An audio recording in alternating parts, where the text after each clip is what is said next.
Well, good morning. Good morning. Glad to see each one of you here, and I'm not quite sure why you're here. I could go around the circle and say, this is not a circle anyway. I could go around and say, why are you here? I'm Paul Phifer, and I'm a career counselor at Grand Rapids Community College. I direct career development services, and this is Julie Parks, and Julie is my colleague. And Julie, tell them what you do. Hi, I'm the director of workforce training, and after Paul tells you about some of the steps you can go through to figure out what the right direction is for you, I'll tell you some of the options you have here at the college. Okay, good. Thank you for coming out on a Saturday morning. It's a beautiful morning, and I'm on vacation a little bit, but not too much on vacation to come back and to share this with you, okay? You'll see up here I do not have one of those little printouts where you can kind of take notes, so take mental notes, or if you've got paper to write on, fine. Otherwise, just listen. And I may pick on you, I may ask you something, then feel free to raise your hand, interject, and I think I've got an hour, and we're going to get a cue here as we get closer to the time, okay? I probably do this a whole lot because I do teach a couple of career classes here at the college, and one of the things we want our clients and students to know is that there is a rhyme and a reason and a way to go to the next step in your life. So whenever you think about career, think about life, okay? Sometimes people think about a paid work situation. That's great, but we career counselors found out 20, 25 years ago that really you're talking about routines and relationships, and you're talking about roles that actually change in a transition. And that's that big part of the title of this whole conference, transitions. And when you think about transitions basically involves change, and it involves, when you talk about change, it involves direction, okay? So if you talk about change and direction, you're talking about doing something or experiencing something different than what you did and experienced before you walked into this room. And if you really don't want to, I tell people this all the time, if you don't want to do anything or experience anything different than what you did or experienced before you walked in this room, what are you doing in here? Because you're already where you ought to be, right? So keep that in mind as we go through. Which way now? What does that look like? Can anybody tell me, what does this look like up here on the screen? What's that? Say it again. Okay, he says a four-leaf clover, okay? What if you're driving down the highway? You've seen this where you're turning off and you've got here, where do we go now? Anybody ever get lost on the highway? I have something that's a handout back in the back. You may not have picked it up, but it's all around our campus. It says what? Stop. And we always liken this. You wouldn't get in the car and get out on the expressway and be driving down the expressway. No gas, you don't know where you're going. Let's say your tank is almost empty. You don't know where you're going. You're out on the expressway, something like this. Normally, we wouldn't do that. We would kind of like to know where we're going, and we certainly would like to be prepared with at least some fuel so that we won't break down. A lot of our clients who come in to see us, they're like on this highway, and they're almost out of gas, and they really don't know where they're going. And that's a kind of a scary kind of situation. And we're saying that before you make any big decision in your life, before you change a job, go into a new job, go into training, how many people are thinking about going into back to school, or you just started, or you're going to go retraining? Okay, a huge decision. A huge decision. It's going to do something about your roles in your life. These are the positions that you really function in to carry out life. Mother, father, uncle, son, daughter, friend. You know, it's going to do something with those roles. It's probably going to do something with your routine. What if you get into the third shift and you never worked a third shift? You're working 11 to 7. Would that change a little bit about your routine at home? You're not there the same times. You know, your whole body has to adjust to that. What about relationships? You mean you can't be here this evening? No, I got to work now because, I'm working today. You see, relationships are going to change. So what you got to kind of think about at this point is you don't really just jump out into some big decision without really preparing. And that's really what I'm going to start with right now. And we start with direction. What is direction? I've put it up here. And direction basically is knowing which way to go or proceed, whether it's training, job, spouse selection, boyfriend, girlfriend, any big decision in your life. You want to make sure that before you chunk out money, time, and effort, that it's going in the right what? Yeah, some of you get ready to do training. Is this right for me? I mean, they say you ought to go into the green jobs. What's the green job? Am I going to be able to get, if I'm going to get training in this, is there going to be something? There's no guarantee, folks, by the way. No 100% guarantee. But you do want to make sure that you can, what?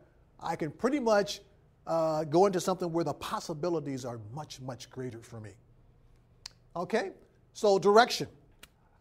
To know which way to go or proceed. How many arrows do we see up here? Anybody tell me how many arrows?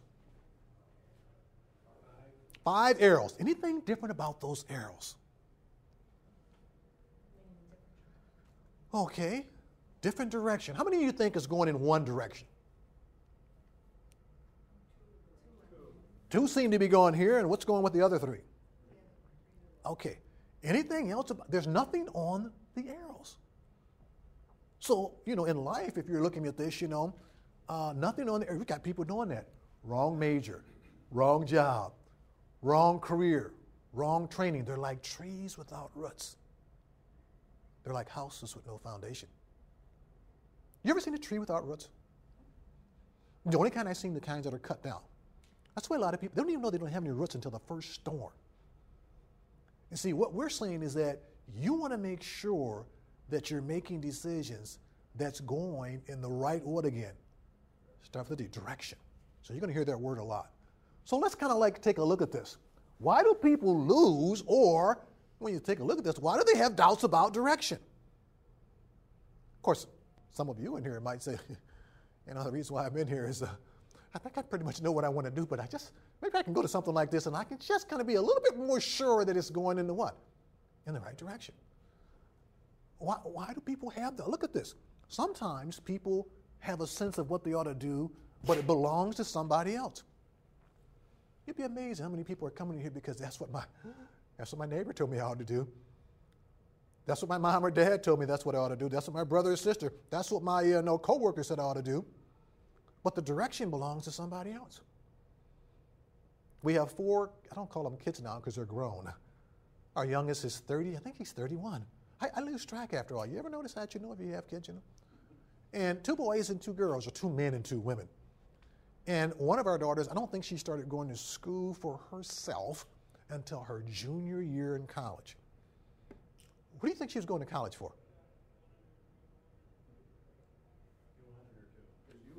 Mom and Dad. They didn't want to hurt our feelings or whatever, but when that analytical geometry and calculus started kicking her and she hated it, my goodness, she's going to hurt Mom and Dad anyway unless she owns part of that direction that includes that. And when she changed her major, we were scared, but that was where she was going. And so she went through those storms because that's what she wanted to do. That's what she was living for. It was her direction. So you've got to make sure that I know where my life is going and what direction before you talk about a training program, a spouse selection and relationship, hobbies, any big decision. The first thing is that where is my life going? And then I can pick a job or a training or a relocation that's going in the same what? Direction. It won't be perfect, but I want to get as close as possible. Another thing is that people have some real concerns because of transitions. Something happens, you lose a job, you get downsized, right-sized, outsized. You're returning to the workforce after 30, 35 years. You have an injury. I had a guy one time, he came in, he had a debilitating injury to his back. He could not do the job he was doing before. And so he had a transition that took place in his life. You find out in some cases your particular company is going to really cut back on workers. And so, hey, I'm going now. I'm starting before they get to me. Transitions. Divorce, separations. There's a lot of tremendous what we call events and non-events that occur in our life. And remember, a non-event and event is both part of a transition. Maybe you've been waiting for 32 years for something to happen. It hasn't happened. And so now I've decided I've got to do something with my life, and it's going to cause a transition to occur. And then this one right here is a common one. You never knew. You never knew what your direction was. I always ask people when they come in and they say, I don't know what to go into. I don't know what kind of major. I say, well, the job that you're telling me you're going to go into, how is your job or how is your life going in the same direction as the job? And they say, what? I say, well, you know the mission of the company. What's your mission? They have no idea. They never knew where they were going in their life. You know what the first question is I ask people when they say, I don't know what to go into or whatever? First question I said is, okay, tell me, what are you living for? That's my first question. Why do you exist? Why are you on this earth? You know what most people answer? Somebody take a guess. I don't know. I had a 45, 50-year-old man one time, it was about 5, 6 years ago. I asked that question. I think he came back 2 or 3 years after. He said, you asked me a question that bothered me. I said, I know. He said, yeah, that one about what am I never thought about it. Can you imagine that? We got people getting up in the morning, going to bed at night, whatever happens in between just kind of happens, as long as it's not. They've never asked themselves, what am I living for? You see, if you don't know what you're living for, how do you know you're going in the right direction? I say you really don't. You're just guessing. You might hit your niche, but in a world that's changing continually, and a person that's changing continually, too often you miss it and you end up going in the wrong direction. So the first step is, I really need to know where my life is going, which means that I need to know what am I living for. Every company that I know of has a what am I living for statement. They put it up. It starts with the M. When you get hired, what do they call it? What is it? A mission statement. I was out on 68th Street in Division at the Spectrum Health, and I walked in there, and there was a, mission statement on the wall. You ever seen that kind of stuff? And then right next to the mission statement was the values that lead to the mission, right there. And out there for everybody to see. Who do you think the mission statement and the values are for? Are they for the employees or are they for the customer? What do you think it's for? You say the customer? Anybody got any different? Okay, yeah. Mission statement is supposed to give you direction as an employee. How to please the customer. Now, sometimes the mission statement is not out. It's not out in the lobby. Sometimes it's on a business card or way back in the cafeteria. Then who would you say the mission statement is for? The employees. It certainly is for the customers too, because they want the customer. But primarily, companies found out years ago that the mission is crucial. When they hire people, they make sure. Sometimes employees will say, they don't care about the mission. The management doesn't care about the mission, but they sure want you to know about it as an employee. You ever notice that? They want you to know because they found out years ago that if most of the employees did not follow the values that lead to the mission or the reason why that company exists or the reason why it's there, that the quality of service or product will go what? Up or down? Down. If the quality of product or service goes down because most of the employers are not following the values that lead to the mission or the reason why the company is there, then customers will buy what? Less or more? Less. If customers buy less, that means there's just going to be less money coming in. Of course, if there's less money coming in, that means that the employer is going to have to lay off some what? Employees. And if that particular trend continues, what eventually happens to the company? It goes out of business. We've got many of them, not all of them out there right now today, that their mission and their values that lead to their mission, when you take a look at it, many, many things are happening where the product or service is not being purchased. And some of the companies have to change their mission, adjust their mission, or at least start moving towards their mission for the first time. So the first thing I ask people is, how is your mission in life going in the same direction as that company you're getting ready to work for? And they have no idea because they've never really determined their own mission. You'll never have it perfect with a company, but you want to make sure the company that you go into, the training program that you go into, the relocation that you go into, the boyfriend or girlfriend that you begin to, all these big decisions, you want to make sure that they're basically going down 131 in the same what? Here's direction again. It's amazing how many people don't do that because they do component planning. They never do life planning. And that's why I spend a lot of time on this. Okay, let's take a look at that same one. How do people restore, confirm, or establish direction? By responding to two questions. Now, these questions by career conscious could be put any kind of way, but this is the way I do it. This is crucial. This is step number one in a 4-step process. It is one that if you don't do any of the other 3 steps, this is the one you want to do. We call it a self-assessment. Sometimes we call it a foundation. Sometimes we call it a root system. Sometimes I call it a gauge or barometer. Whatever it is, it's what you're going to go back to every time you make a big decision. And you're going to pull these answers to these 2 questions out, consciously or unconsciously. You're going to be asking yourself, how is this big decision, this training I'm getting ready to go into, this job, this relationship, whatever it is, how is it getting me closer or further away from these questions? As a matter of fact, I got it in 3. I used to have it in 2. So let's see what the questions are. Who am I? By the way, that's the second question I ask people when they come in. Remember I said I ask them, what are you living for? What are you living for? It's the same thing as what? What's most important in my life? Same thing. When I'm with high school and junior high school and middle school, elementary kids, I go all the way down to I think age 7. I work with 7-year-olds, same kind of thing. We just break it down. We play games with it. The same basics you need to pick a job, relocate, the same basics you need to have when you want to figure out, should I go out with Johnny or Mary today? We get parents pulling people in. They don't know what to do in their life. I said, I got 60-year-old people that don't know what they want to do in their life. Same basics I use with them and same basic with you. You want to be concerned about the kid getting through 3rd grade. You know, we don't want to worry about what they're going to do when they get out of high school. They got to get out of 7th grade. So we got to make sure that they know what's going in the same direction in the 7th grade so they can get to 9th grade, so they can get through high school. They can get through college or a training program. And if you can learn those basics, I can guarantee you, you won't make choices the same way again. If you learn the basics of what I'm really sharing with you, I'm pretty convinced. I've been at this college for 30 years. And I've been really in education for 39 years. And I've never really seen where if you can get these basics and inculcate and internalize them, I can guarantee you, you won't make choices the same way. You're always going to be going back to step number 1 here and saying, how is what I'm getting ready to do will get me closer to who I am and who I want to become and what's most important in my life? Why do I say who I am and who I want to become? Because once you find out to a general sense, this is who I am as a person, you might not like who you are in some aspects. Anybody ever find that out? You might say, yeah, I'm like that, but I'm changing that. You know, I'm impatient. That's part of me, but I don't want to be impatient. I want to be patient. Anybody working on anything right now in terms of who you want to become? So you see why I put who am I and who I want to become together.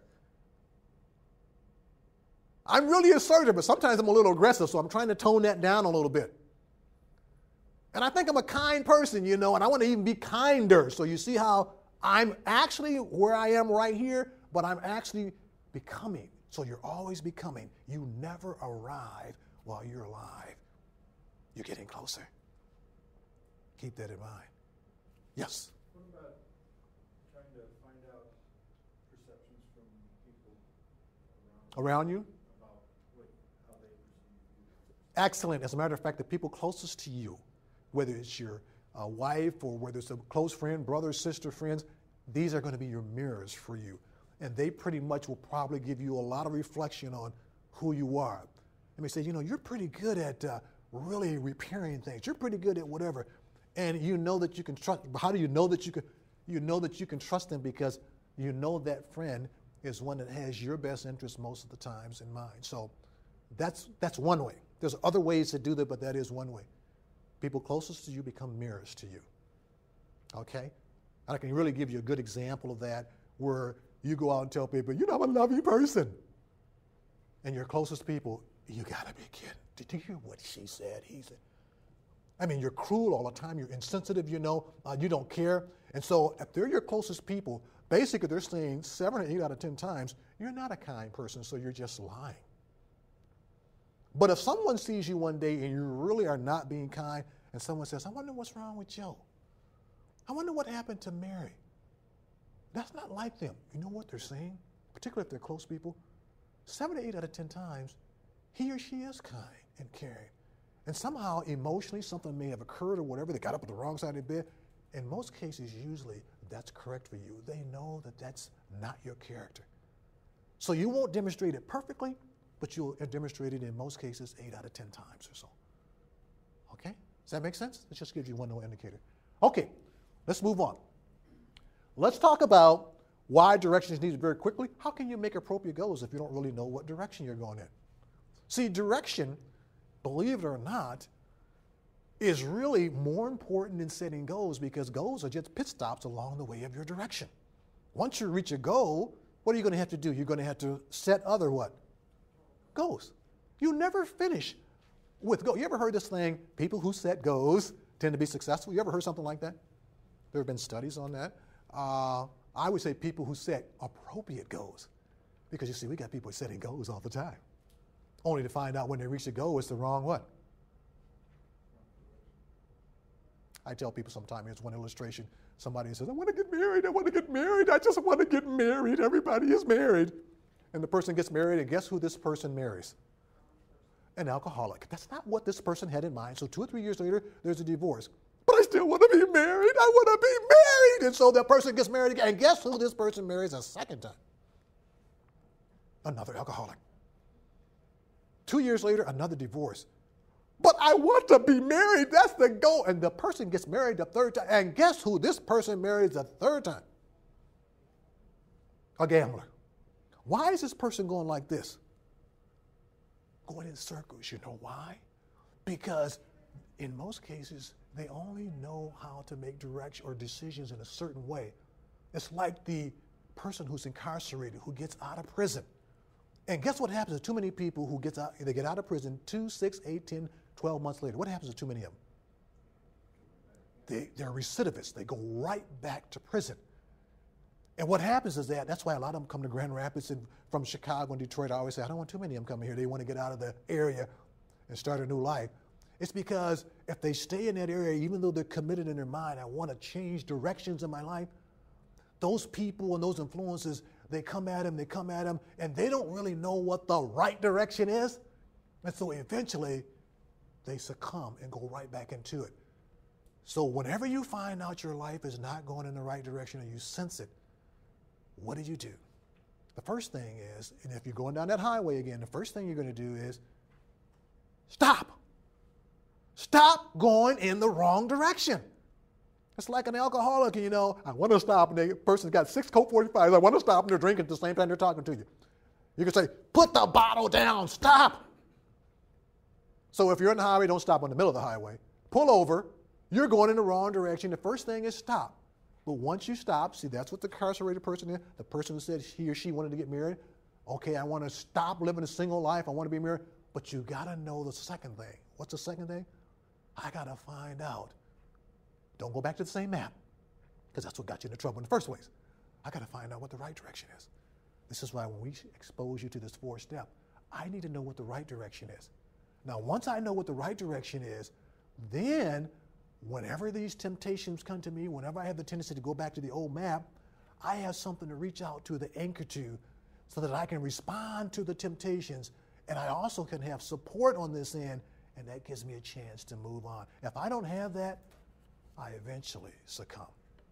So you need something to anchor to. You need something to come back and something to confront the tendency to do the same thing. And it's almost like we're saying you need something that will really move you where you need to go. So keep that in mind. Number 2, help to measure degree of progress. If you don't know really direction, how do you know you're making progress? You don't know where you're going anyway. So you see, you need those things to say either I'm going up or I'm going down. How do I know I'm going up? Because this is what up is. That's my direction. And I can measure it now. I couldn't measure it before.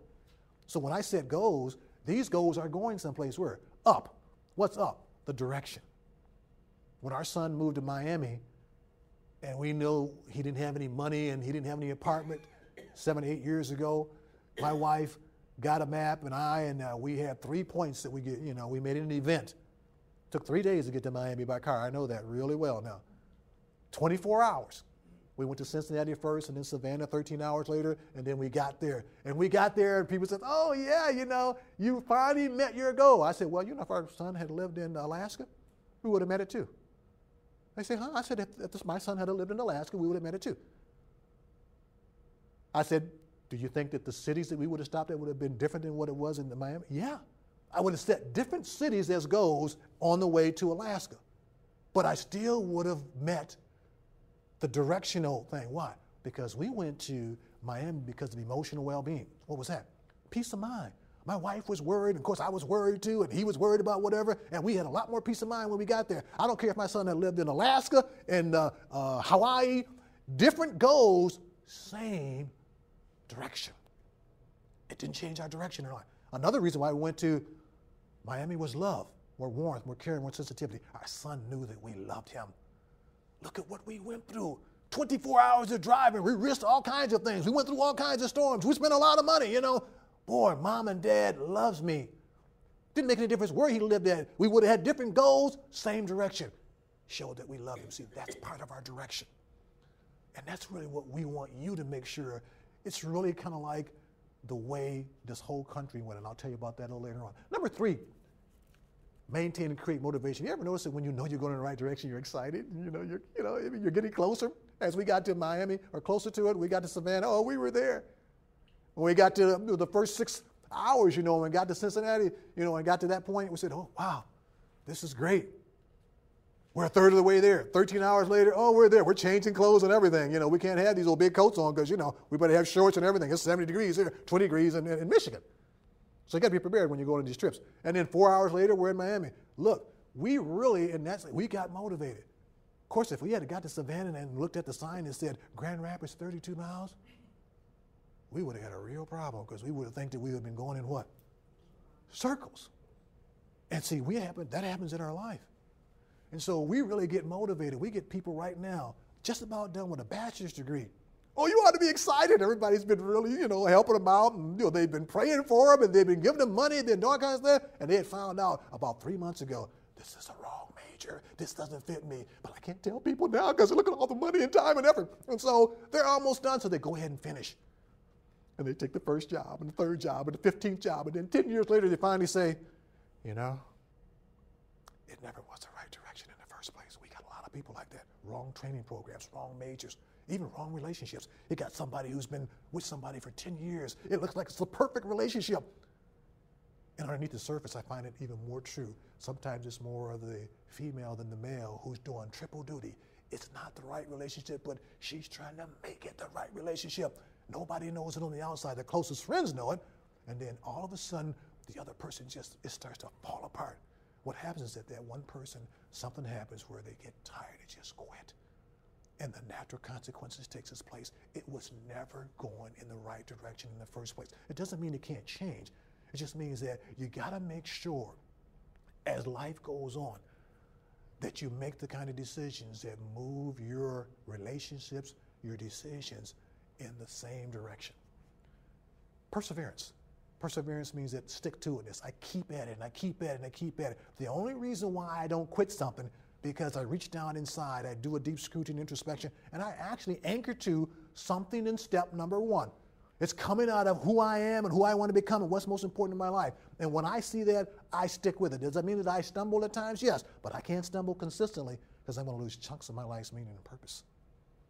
I'm going to get to the point like the person who finds out, hey, I was in this major, in this job, in this career, and I found out it's not the right one, and I'm trying to shove that life puzzle piece together. It's got gaps in it, but I'm trying to make it fit. It's all raveled up, but I'm still trying to make it fit. You ever seen people like that? You ever did a puzzle like that? And you finally say, the piece doesn't fit. Get it out of there. Sometimes you can make it fit. Doesn't mean it doesn't. But too often, we got these big gaps in our life puzzle. We'll never have complete perfection. And there's always going to be small little growth, but you don't want big gaps. And then finally, you get awfully discouraged when you find out you're not going in the right direction. So any of you that are starting training or looking at careering, I encourage you, before you do it, do some kind of self-assessment, some kind of, who am I, who do I want to become, what's most important in my life, because that's going to be a gauge for me, and I'm going to have to monitor that how long? 2 years, 5 years? How long do you think you're going to have to monitor the answers to those questions? For the rest of your life. It never ends. Because who you are, who you want to become, what's most important in your life at 28 could be quite different at 29, at 42, at 67. You know why? Because we call them SIS, significant influencing factors occur, big events. You could lose your job.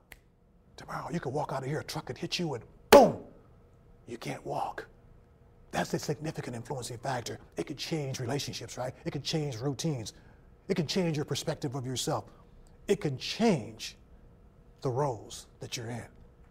You could get $2 million tomorrow, tax-free. You might say, well, I was going to go to school and training, but I changed my mind now. It's amazing how these significant events, every time we had a child, it seemed like we had to be making adjustments because you're always becoming. And detours occur along your life direction. Storms occur. I've been married 43 years.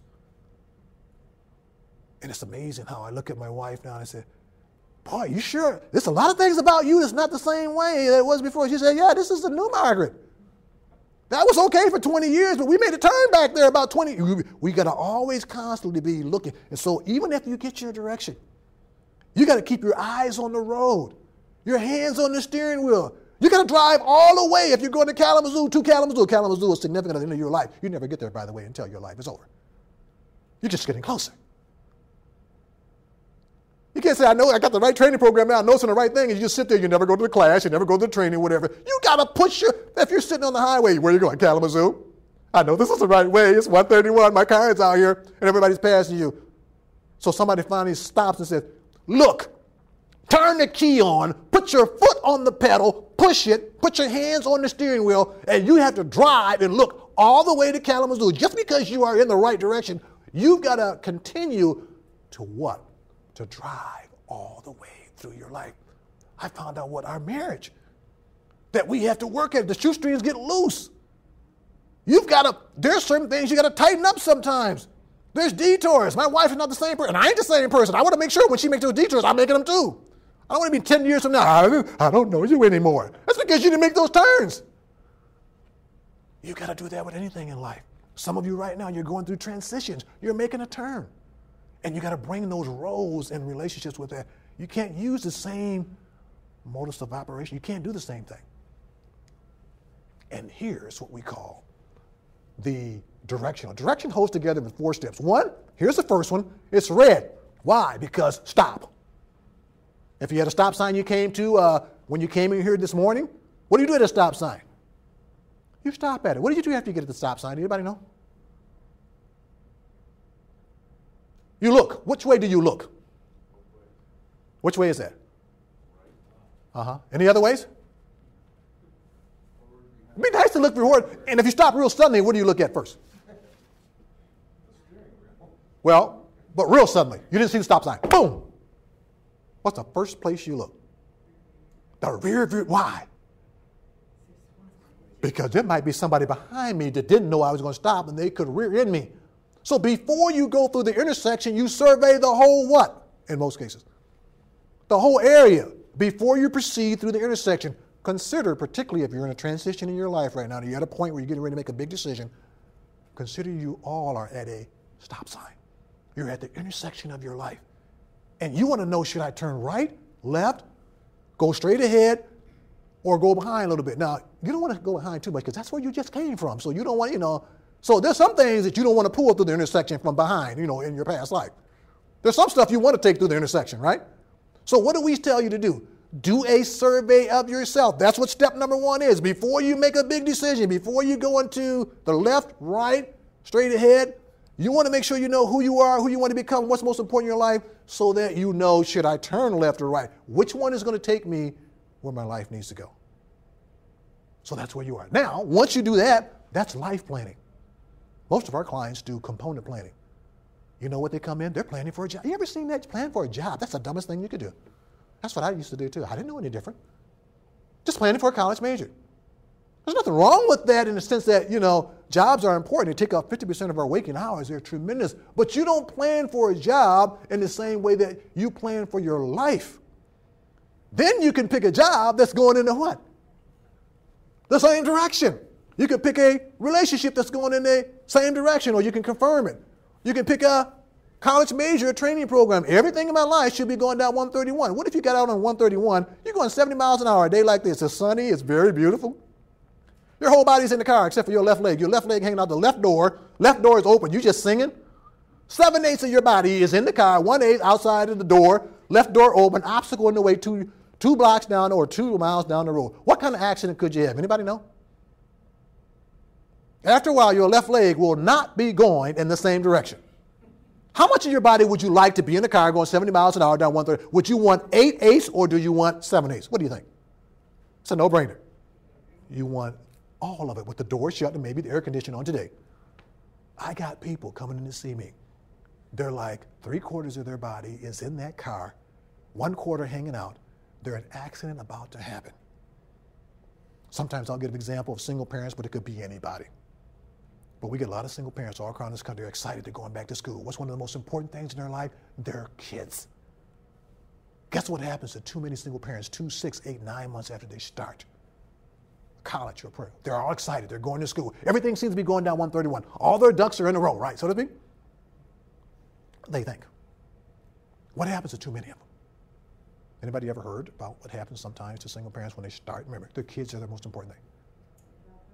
They drop out. Now, the reason why too many of them drop out has to do with kids, either daycare or child care. And in some cases, what happens is that they'll come to me and they say, "Oh, Mr. Phifer, I had everything going. My brother said he was going to drive me. I didn't have a car, but he had a car. He was going to drive me, you know. And my uncle said he was going to give me money for tuition. I didn't have the money, but, he was going to loan it to me. So that's going in the same direction. And my mom said she was going to babysit, but she reneged. But before that, everything seemed to be going in the same direction. If going to college was really going in the right direction, see, everybody shouldn't go to college. It depends on who you are, who you want to become, what's most important in your life. See how it always goes back to that one? Well, let's say that is where you ought to go, college. If mom reneged, she might have had a very good reason for it. That means that you have a detour. A detour just means that you're taking the what way? The long way, but you may have to take 2 weeks off to get your babysitting thing together. A semester, a year, but you're coming back because a detour implies that you got direction. You can't have a detour without direction, right? But a lot of us can't have a detour because we don't have any life direction. So that's why every time we make a big decision, this is the wrong training program. This is the third one I've taken. This is the wrong major. This is the 17th one. You know how many $1,000s I put? We got professional students all around the country. This is the wrong person, you see, you're having storm after storm because you're using the old map to say you don't know what the right direction is. You have good intentions. And this is why step one is crucial. What do you do when you get done with finding out the direction? I apply it to my outside. There are outside things that every time you make a big decision, you need to consider. And then I take a closer look at what? At what I found out about 1 and 2. And then I do it. That's why it's green light. I see most of my people at the green light prematurely. They don't even know about the first 3. That's why they're always, as soon as they have the storms, I ain't going to do that. I'm not going through that. They won't do it. Why? Which step is usually the one that's the biggest problem? Usually step 1. Now, they can get derailed in any of these other steps, but it's usually, this is a commitment step. This is the one that you say, I want and will so strong in head, heart, and spirit that I'll force my behavior because that's what I'm living for. That's who I am and want to become. That's what makes going through the pain and difficulty worth it. If you don't have that, you'll be like 50% of the students who start a bachelor's degree in this country. According to stats, 50% drop out, flunk out, bail out, quit. My contention is not because they can't do it. My contention is because they're in the wrong area. And as long as it's a sunny day, they're okay. As long as it looks, seems, it's interesting, feels like it, jobs are there, great. But you start getting boring, hard, painful, difficult. They're going to start reaching down and saying, is it worth it? What are they looking for? They're looking for this. Is it worth it? And if it's worth it, they're going to persevere. If it's not worth it, if they can get out of it, they're out of there. They're like trees without roots. Very quickly, let's review. Direction is restored and confirmed or established in what step? Step 1. And these are the questions that you're trying to answer. Crucial. Step 1 is the most important one. Step 2, direction is connected to what? The significant things on your outside that you have to consider. And we really want to know what are the most supportive things on the outside in those significant areas that will help me to more and more reflect what step again? Number 1. See, you're always going back to number 1. If you don't have a number 1, that's why people come to me and say, I want to take a major. I don't do anything until I get to step 1. I say, I just can't tell you because I don't know who you are, where you want to go. And I really want to make sure that even if it confirms it, that's what we want. So if you don't do anything in here, folks, I'm going to give you this one right here if you haven't picked it up. This is online all 4 steps. You can do it online if you're savvy, but we got it in a lot of things, and I'll talk about that very briefly here. Okay, if you look over here, once you kind of like say, hey, I've looked at the major things on the outside, and we'll see what those major things are briefly when we go through, but then I want to be realistic. What am I talking about? Well, I found out the things on the outside I need to be looking at: my family, my faith, my education and training. I've looked at all kinds of rules. All those things I got to make sure I consider before I make a decision. But I found out there's 5 or 6 occupations I could go into. I can't do all of them, so I have to take a closer look. Which one is closest to which step? Number 1. I know I can't get number 1 perfectly, but I want to get as close as what? Possible. All right, I found out that there are a number of education and training programs, but all of them are not necessarily as suitable as others, so I got to figure out which one, by taking a closer look, is closest to number what again? 1. You see, I got a standard of measurement I got to gauge. Before, I was just kind of guessing and feeling, and I might hit it, may not hit it. I got to have some standard. What am I trying to get closer to? What's up for me?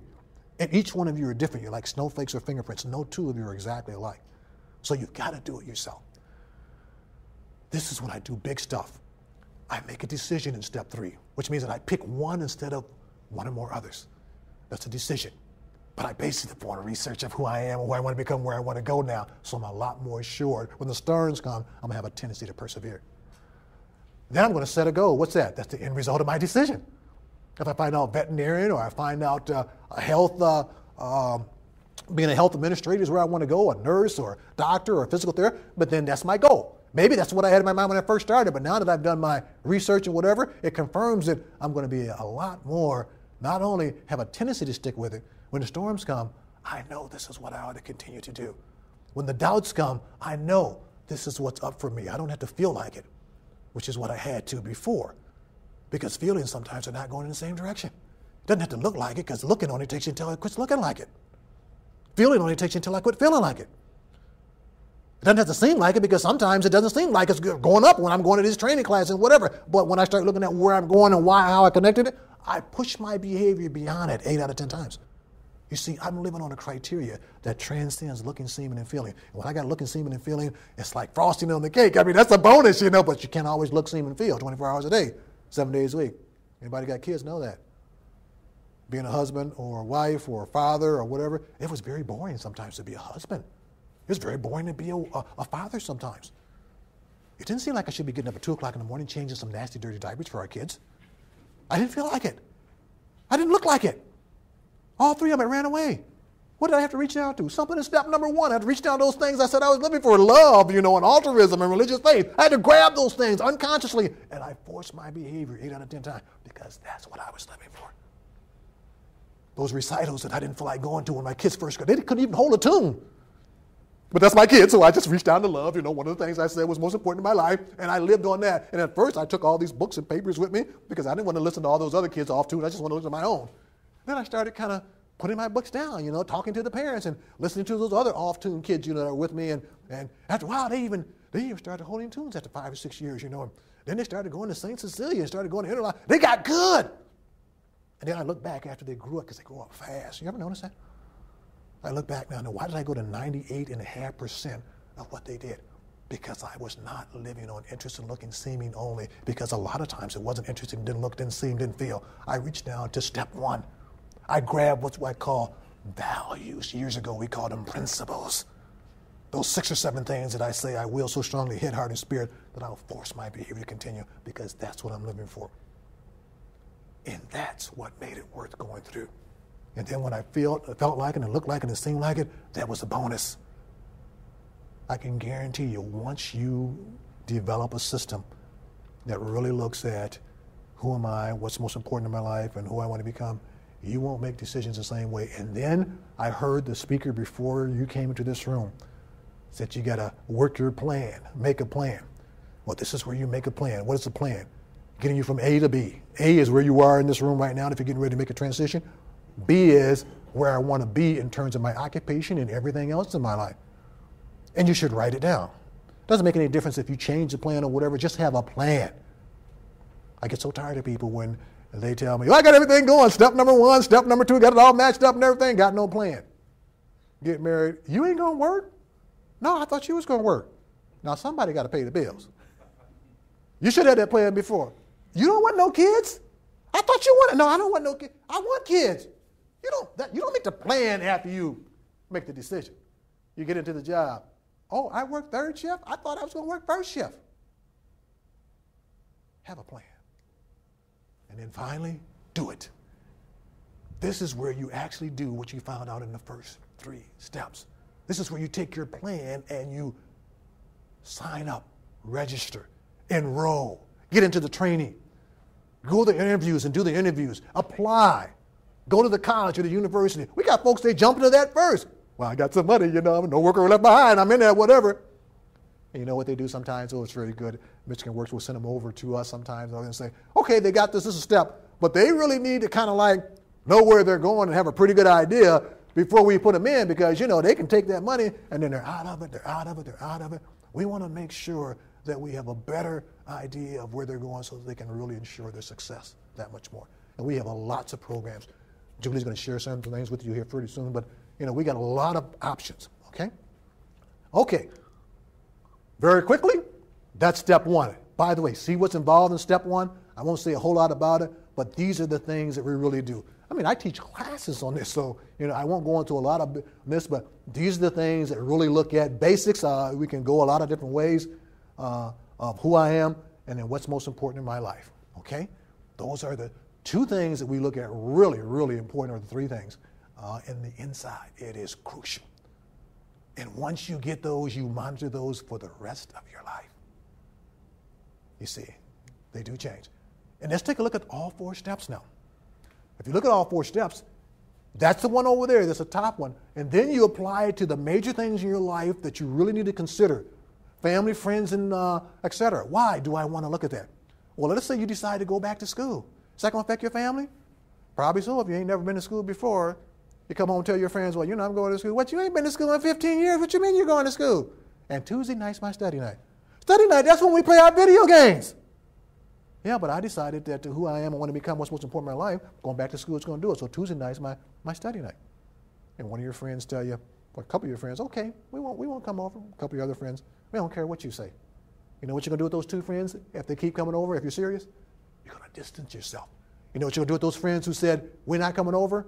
You're going to surround yourself more. It won't happen overnight. What are you doing? I'm trying to get everything going down 131. Because those very friends can keep me from going through college. We got some people who party every day and never come to school. They're out of school in 2 or 3 weeks. Why? Because their leisure time, their friends in their life were not going the same direction as college. You see how everything, generally speaking, should be going in the same direction. People don't normally lose jobs or get fired because they can't do the job. It's because of some of these other things. Well, I couldn't get up. My kids kept me up. Well, you got some things on the outside. Oh, my boyfriend didn't get me to college on time, and so I had to drop out. See? And then, of course, you go down to your faith and belief. It's amazing. You got to make sure. Some people won't work certain places because it doesn't line up with my faith and belief. Someone will say, I can't work in a casino. I can't work in a cigarette factory. I can't work on Sundays because it doesn't line up with my belief and my faith. Well, I'm involved in the church. You see, it's amazing. You generally want to make sure your faith and belief in step number 1, with the exception of weakness, are going in the same what? Direction. Occupations. That's just one of them. I want to make sure when I do these career assessments, the occupation that comes up is the one closest to me, the one that's really where I want to go. When you look at education and training, the same thing. And when you look at rules and regulations. Closer look, basically speaking, you're just narrowing it down, you're making your decision. These are just some ways that you do it, and then matching up just means I'm going to do it. Okay? And so when you look at those things there, you're saying that how can I get started?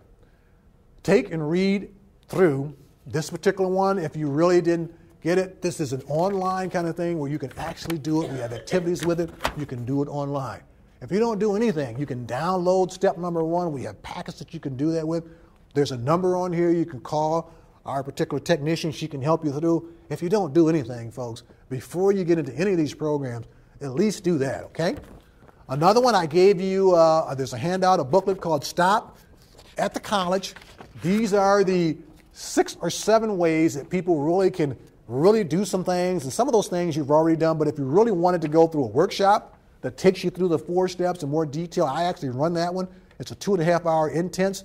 and we have one-on-one follow-ups after we do that, you can sign up for it. It's in this particular packet. You could go through a class. I actually teach 2 career classes. One is a 1 credit hour class, 2 days, 8 hours each day, 2 consecutive Saturdays. That class is almost full, though, this semester. And just about every semester, on paper initially, that class fills up. These are people who are saying, hey, I've taken this, I've done this. I just want to make sure, and I really go through an intense in 2 days on the 4-step. The other class is for those people who need to have a little bit more time. It's a 2 credit hour class that goes through career planning and placement. We go through resume construction. We go through doing not only a career plan, we do career plans in both of those, but we also go through informational interviews and so on. So that one is a 7-week, 2.5 hours twice a week, and so that's a possibility. The other one is a one-on-one. I'm just mentioning some of them. You may say, hey, I need to come in and see you. All you have to do, there's a number here, give us a call. Tell them that you're a non-student if you're a non-student, and we give you, the first session is free, so you don't have to worry about it. If you need any more than the first session, they will assess you a fee, but if a fee is a problem, you let us know. We'll waive it. We never not do for people what they need. So it's just a matter of which one is best for you. So I'm going to let Julie, there's a few minutes here. She's going to tell you about some of the other possibilities that we have. Once you get your direction, you certainly want to make sure that either program's available. Okay? Thanks, Paul. Mm-hmm. And I can't stress enough to you that you figure out what your goal is. We have all kinds of training programs for you. Short-term training, that give you training skills that you could get a job after, that you take an 8 to 10 week training program or an 18-week training program. But what I want to tell you is that training program is a job. It's usually an entry-level job.